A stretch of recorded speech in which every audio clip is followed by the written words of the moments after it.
जय हिंद दोस्तों, जय हिंद, जय भारत। मैं Jaipal from army channel news. तो आज हम आपको वो बताने जा रहे हैं कि जो हमारे साथ सबसे बड़ा धोखा हुआ, लेकिन हमारे देश और ओआरएस की किसी की भी समझ में नहीं आया। गवर्नमेंट ने इतनी चालाकी से किया है और मैं आज एक एक चीज़ डिटेल में बताऊंगा, आप सभी की समझ में आएगा। सबसे बड़ा धोखा हुआ 97% देशी ओआरएस को साथ बड़ा धोखा। 3% जो है ना देशी ओआरएस उन्हीं को फायदा हुआ है, बाकी 97% को धोखा हुआ। किसको हुआ? जो भी प्रीमेचर रिटायरमेंट आए, चाहे वो अपने कलर सर्विस से 1 महीने पहले रिटायर आया, उन सब के साथ धोखा हुआ, लेकिन जनता की समझ में नहीं आया। और आज तक किसी ने भी ये ऑब्जेक्शन नहीं किया कि ये हुआ क्या।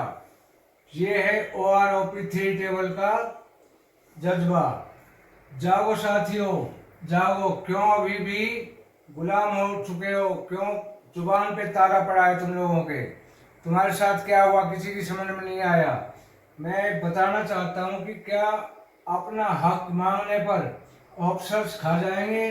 कैसे गवर्नमेंट ने बड़ी चालाकी से हम सबको हमारा हक खाया, कुछ समझ में कैसे साइड में लगाया जवान और जेसीओ को। तो दोस्तों, जवान और जेसीओ को बिल्कुल साइड में कर दिया है। किसमें? 1 रैंक 1 पेंशन की OROP 3 टेबल में। सबसे पहले गवर्नमेंट ने ये बोला था कि हम प्रीमेचर रिटायरमेंट वालों को OROP का फायदा नहीं देंगे, लेकिन हमारे सैनिक संगठनों ने कहा कि 45 से 50% जेसीओ प्रीमेचर आए हुए हैं, उनकी मजबूरियां हैं। तो अगर हमें पहले पता होता कि 1 रैंक 1 पेंशन लागू होगा तो ये कोई भी नहीं आते, लेकिन ये 50% जेसीओ की मजबूरी है, उनको आना पड़ता है, वो प्रीमेचर आए। तो मैं हर वो नोटिफिकेशन दिखाऊंगा, उसमें इन्होंने बोला कि ठीक है, अब तक जो भी जेसीओ प्रीमेचर आ गए उनको हम 1 रैंक 1 पेंशन का फायदा देंगे, लेकिन इसके बाद जस्ट आफ्टर लेटरेट जो भी जेसीओ कोई भी प्रीमेचर आएगा उनको 1 रैंक 1 पेंशन का फायदा नहीं मिलेगा। तो OROP टेबल 1 और 2 में फायदा मिला, लेकिन 3 में बिल्कुल साइड में कर दिए। जो प्रीमेचर थे उनको एक पैसे का फायदा नहीं हुआ, बिल्कुल चालाकी से साइड में कर दिए। गवर्नमेंट ने ये समझा कि तो बेवकूफ हैं और बेवकूफ बन चुके हैं हम, बिल्कुल साइड में कर दिया, हमें एक पैसे का भी फायदा नहीं दिया। अब मैं ये बताना चाहूँगा, सभी साथियों को समझाना चाहूँगा कि इन्होंने ये बोला था कि आगे जो है हम OROP का फायदा नहीं देंगे जो प्रीमेचर आएगा। फॉर एग्जाम्पल, मैं हवलदार हूँ, मैं हवलदार से रिटायर हूँ, मेरी सर्विस 17 साल 3 महीना। अब मैं ये कहूँगा कि गवर्नमेंट ने कहा कि हर 5 साल में हम समीक्षा करेंगे कि जो अगला हवलदार 17 साल 3 महीने में आएगा उसकी पेंशन इस हवलदार के साथ बराबर की जाएगी। दोस्तों, ठंडे दिमाग से सोचो, क्या गवर्नमेंट के इस सख्त नियम से अब कोई आएगा? 17 साल 3 महीने में कोई हवलदार पेंशन आएगा? कोई भी नहीं आएगा, ना कोई सिपाही आएगा ना हवलदार। उनको पता है अगर तुम आए तो 1 रैंक 1 पेंशन का फायदा नहीं मिलेगा। तो मुझे आप ठंडे दिमाग सोच के बताओ कि हम यहीं की यहीं रह जाएंगे, हमारी पेंशन आज के बाद एक पैसा नहीं बढ़ेगी। क्यों नहीं बढ़ेगी? क्योंकि कोई भी हवलदार 17 साल 3 महीने में रिटायरमेंट नहीं लेगा, प्रीमेचर नहीं आएगा, क्योंकि गवर्नमेंट ने सख्त नियम कर दिए हैं कि जो भी प्रीमेचर आएगा उसको 1 रैंक 1 पेंशन का फायदा नहीं मिलेगा। तो इसको समझना है कितनी चालाकी से गवर्नमेंट ने हमें साइड में लगाया है। इस क्राइटेरिया में सिर्फ ORS नहीं, जेसीओ भी बहुत हैं, और किसी को भी ये गवर्नमेंट फायदा देने वाली नहीं है, सबको साइड में मार दिया। अगला मैं ये बताऊंगा कि OROP तक सही, OROP 2 तक सही चला। OROP में समझो जवान हो या जेसीओ, इनमें तो माइंड है ही नहीं। गवर्नमेंट ने सोचा कि दिमाग ही नहीं है, बेवकूफ हैं। और जो OROP की टेबल नंबर 3 दी उसमें हमें बिल्कुल साइड में लगा दिया। किसको? जो भी प्रीमेचर आया उनकी परिस्थितियों को नहीं देखा गया और उनको बिल्कुल साइड में लगा दिया। अब मुझे क्लियर समझ में बताने की जरूरत नहीं है, आप खुद समझदार हो। आप मुझे ये बता दो कि जब प्रेमेचर वाले को आरोपी का फायदा ही नहीं मिल रहा तो प्रेमेचर कोई भी सिपाही हो, नायक हो, हवलदार हो, जेसी हो, आएगा ही नहीं। जब वो आएगा ही नहीं तो मेरी बराबर सर्विस वाला हवलदार कोई भी नहीं आएगा, तो मेरी जो 5 साल में समीक्षा करेंगे वो किस हवलदार से करेंगे? अगर सिपाही आ रहा है तो किस सिपाही से करेंगे, सूबेदार आए तो किस से करेंगे? कोई भी नहीं आएगा, ना ही किसी की समीक्षा होगी। गवर्नमेंट ने बहुत ही चालाकी से हमारे सबके साथ में धोखा किया है। दोस्तों, मैं आपको ये आश्वासन देता हूँ कि आप सब जितने भी मेरे भाई हैं, साथी हैं, जो भी प्रेमेचर आए हैं, बहुत ज़्यादा संख्या में प्रेमेचर आए हुए हैं, वो सब एक पैसा भी नहीं लूंगा मैं आपसे। I don't want to take a single rupees from you. आपसे एक पैसा भी नहीं लूंगा। मैं इस केस को लड़ूंगा, अपने हक के लिए लड़ेंगे। We will fight for our right.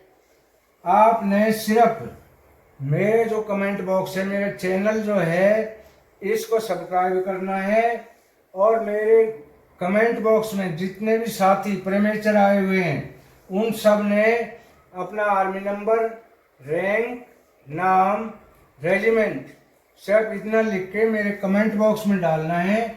उससे मैं एक लिस्ट बनाऊंगा। I will make a list. और जितने साथी ज़्यादा से ज़्यादा जुड़ेंगे उतना ही हमें फायदा होगा। दोस्तों, आपने सुना भी होगा, एक कहावत है कि जिन खोजा तिन पाइया, गहरे पानी पेट, मैं बापुरा डूबन डरा रहा किनारे बैठ।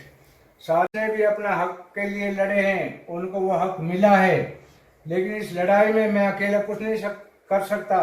आई can't do anything alone. You will have to give me साथ।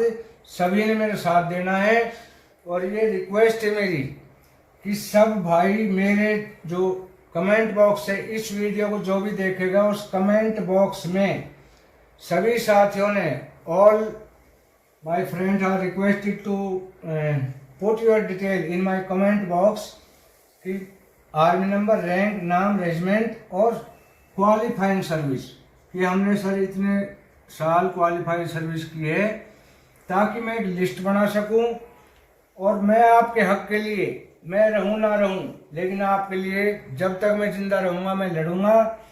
लेकिन आपसे सिर्फ एक ही रिक्वेस्ट है साथियों, अपना हक नहीं मानने देंगे।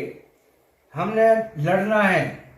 किसी ने कहा है कि someone had to step forward, किसी न किसी को तो कदम लेना ही होगा। अगर हम ऐसे डरते रहे तो ये अधिकारी, अफसर और सरकार हमें कभी भी जिंदा नहीं रखेगी। कोई नहीं चाहता कि इनको हक मिले, और हम अपना हक लड़के रहेंगे, लेके रहेंगे। इसके लिए मैं आपसे अभी भी रिक्वेस्ट कर रहा हूँ, मेरा नंबर ले सकते हैं, मेरा चैनल ऐड कर सकते हैं। मुझे किसी से पैसा नहीं चाहिए। I don't want to take a single rupees from anyone. मैं आपके लिए लड़ूंगा, अंतिम सांस तक लड़ूंगा, और आपको कोशिश रहेगी कि आपको अपना, तुम्हारा हक दिला के रहूंगा। जो भी भाई मुझे, मेरे ऊपर विश्वास करता है, कल 3 दिन का टाइम दूंगा। मेरे कमेंट बॉक्स में जितने भी प्रेमेचर रिटायरमेंट हैं, चाहे वो किसी भी रेजिमेंट से हैं, आर्मी से हैं, एयरफोर्स से हैं, नेवी से हैं, किसी भी रेजिमेंट से हैं, सबसे मेरी रिक्वेस्ट है, मेरा हाथ जोड़कर निवेदन है कि सब मेरे कमेंट बॉक्स में अपना पूरा बायोडाटा डालें, और कमेंट बॉक्स में ही सारा मतलब जो वीडियो है उसको सब्सक्राइब अवश्य करें, ताकि मैं सारी इस केस से जुड़ी हुई सारी अपडेट आपको भेज सकूं, अवगत करा सकूं कि हम अब क्या कर रहे हैं, क्या नहीं कर रहे हैं। दोस्तों, अकेला आदमी कुछ नहीं कर सकता। एक अकेला चना भाड़ कभी नहीं फोड़ सकता। आपने मेरा साथ देना होगा, और मैं आपके लिए लड़ूंगा, और मरते दम तक लड़ूंगा। आपका एक पैसा भी नहीं चाहिए, पैसा मैं खुद खर्च करूंगा। सिर्फ आपने मेरा साथ देना है। जितने भी प्रेमेचर रिटायरमेंट है, हमारे जेसीओ वार्स जो भी हैं, उन सब ने मुझे अपना बायोडाटा देना है, हमारे चैनल को सब्सक्राइब करना है, ताकि मेरी जो भी अपडेट है इस केस से रिलेटेड हर एक पॉइंट मैं आप तक भेज सकूं। तो दोस्तों, बस ज़्यादा मैं नहीं कहूँगा, मुझे काफ़ी जोश आ रहा है, बड़ा गुस्सा आ रहा है कि ये हम वार्स को बेवकूफ़ समझ रहे हैं, और हमारा नाजायज फायदा उठाते हैं। तो जब तक आप नहीं लड़ोगे ना, वो कहते हैं ना, बिना रोए माँ भी चूंची नहीं देती। मैं आपको आश्वासन दिलाता हूँ कि मैं आपके हकों के लिए लड़ूंगा और आपने मेरा साथ देना है। इस बड़ी मुहिम में मैं अकेला कुछ नहीं कर सकता। सभी भाइयों से मेरा हाथ जोड़कर निवेदन है, अनुरोध है कि मेरे साथ आए, कमेंट बॉक्स में अपना डिटेल डालें ताकि मैं आपका केस लड़ सकूं। Thank you for watching.